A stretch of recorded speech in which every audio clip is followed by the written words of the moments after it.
What's the problem with the problems that you have with your neighbors? Myself, Your Honor, I currently do not have any issues with my neighbors. I'm not sure exactly what their grievance is with myself or my dog. I've been there from the time of 2023, September, I think.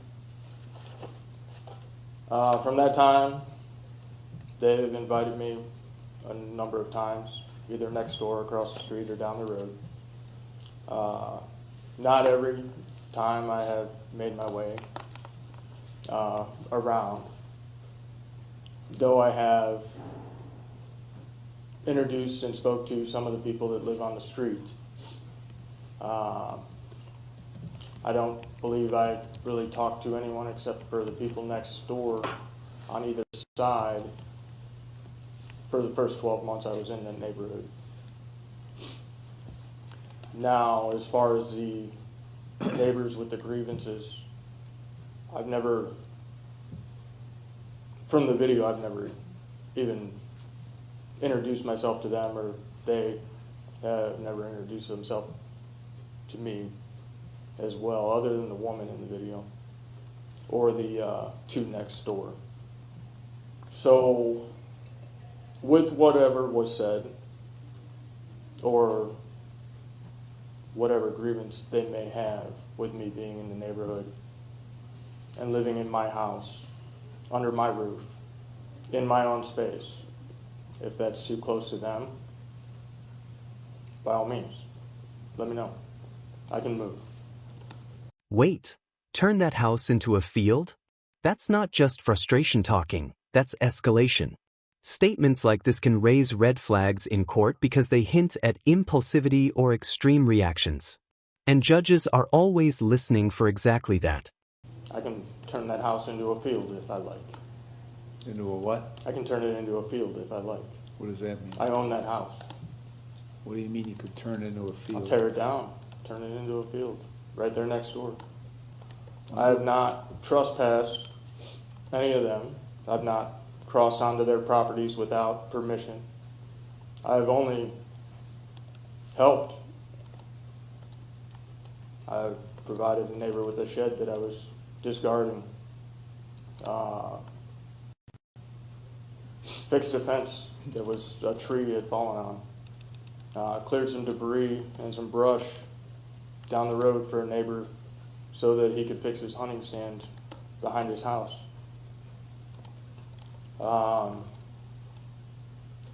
Fixed some water issues, drainage from the properties out to the street.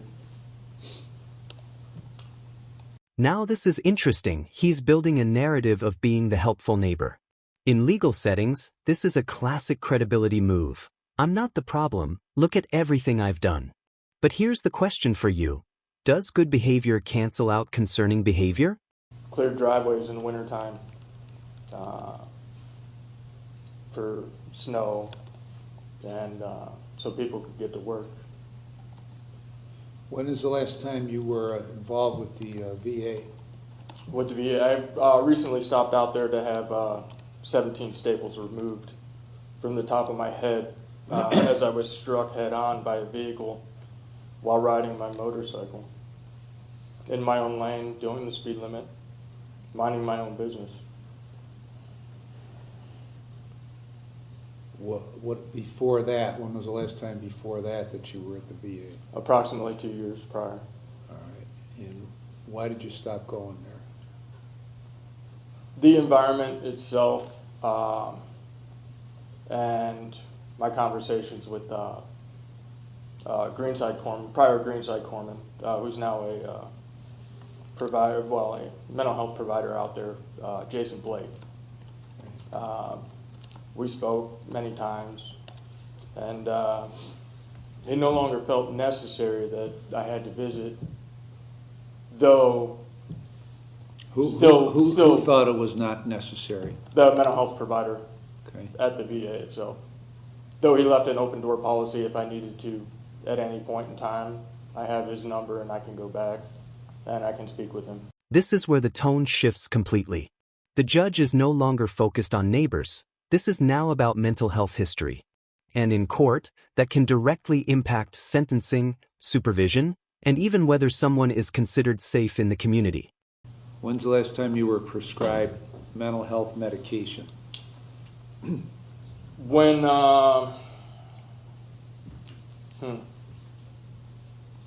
at the time I was placed in a hospital facility after being confined in jail for the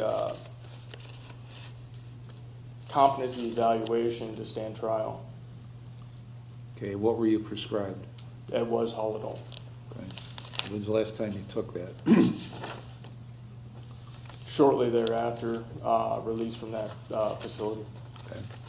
What is your mental health diagnosis? My mental health diagnosis is through the Department of the Navy. And what did they diagnose you with? They diagnosed me with a post-traumatic stress disorder due to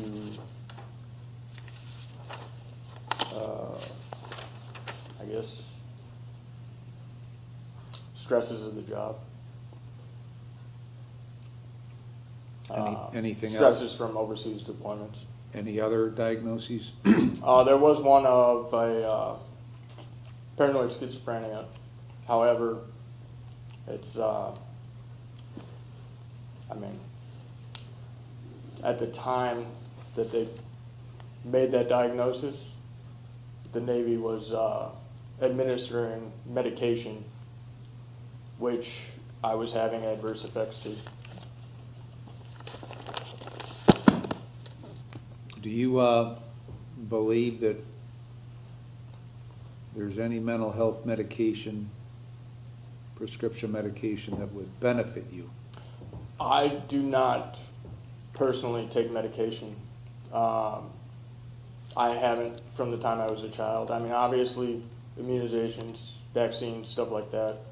However, when it comes to medication or even pain medication, stuff like that, I stay away from it completely. Okay, then. Just because I've seen the effects of it over long term with family. I have a handicapped mother myself, and I've seen the tolls that it has taken on her health and everything else over time, and therefore I choose, for my personal well-being and under my own consciousness, not to take medications. I recently was in a motorcycle accident where I broke my neck. I did not even take Tylenol. Well, And here's the turning point. He rejects medication entirely and relies on companionship. Now, that might sound reasonable on a personal level, but legally? Judges care about managed treatment. So ask yourself, should personal beliefs outweigh court-ordered mental health care? how do you then treat your post-traumatic stress disorder? I have a dog, which I spend quite a bit of time with. Was that the extent? she's very well- Extent that you need? It's companionship. I understand that, but do you need any treatment beyond your dog? I do not believe that I do. Okay. Well, your actions that were the result of the criminal charges in this trial indicate to me that you do. Okay, Are you a because- medical officer? What? Are you a medical officer? Listen. Do you have a medical degree? Listen to me, okay? Have a seat. Have a seat. Yes, Your Honor. Stay right there. And that right there, big mistake. Challenging the judge mid-hearing? That almost never goes well. Courtrooms run on authority and order, and the second a defendant pushes back like this, it can seriously impact how the judge views their compliance moving forward. We're not in a question and answer period here, okay? All rise.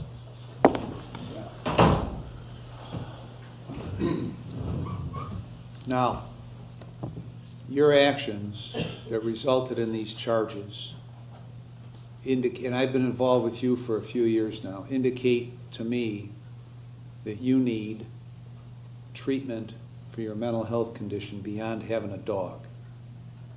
That's what your actions indicate to me. So if I order you to obtain that treatment, are you going to comply? I follow the orders. Mr. Downing?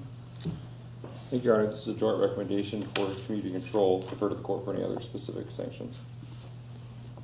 All right, I've reviewed the pre-sentence report and the past reports, and I have considered what Mr. Young has had to say, what counsel has had to say. I'll place you on community control for 5 years. You've served on this case 280 days in jail already. So you're going to serve 280 with credit for 280. You're going to re-engage the Veterans Administration Hospital for mental health treatment and fully comply, including following all their recommendations, including recommendations with regard to medication. You're to utilize only one doctor and one dentist and one pharmacy. Take your medication as prescribed and sign releases. And you'll pay the costs and supervision fees. Anything else, Ms. Newman? No, Your Honor. And at some point, I'm going to have you back here for a review hearing to assess the level of your cooperation in following the orders. Do you understand the terms? I understand, Your Honor. Do you have any question about the terms? Not at this time. All right, if you fail to comply with the terms, then the state will file a motion to terminate your community control, and if I find you violated, then you face 30 months in prison. You understand that? I understand, Your Honor. Is your, does your house have all the utilities currently running? Currently unaffordable. Let's see, what don't you have? I have a gas oven, gas stove. Is your gas hooked up? I have it available on Is the it- property. It's hooked up to the house. Okay, do you have service? If you turn on your gas stove, is gas gonna come out? It Or is does. it cut off? It does. Do you have electricity? There's power. There's light. Do you have water and sewer? There's water and sewer. Right. Your treatment and your management of your mental health conditions hasn't been successful in the last year and a half, has it? There's been no treatment as far as mental health Right, that's what I within mean. the last year and a half. Okay, this hasn't been managed very well by you in the last year and a half, has it? I haven't been the one managing it in the first place. Okay, who managed it in the last year and a half? Was court ordered as Right. far as through the court of common pleas with Judge Russo? Was it Russo? Rupel? And Cuyahoga County. that was right here. Rupa.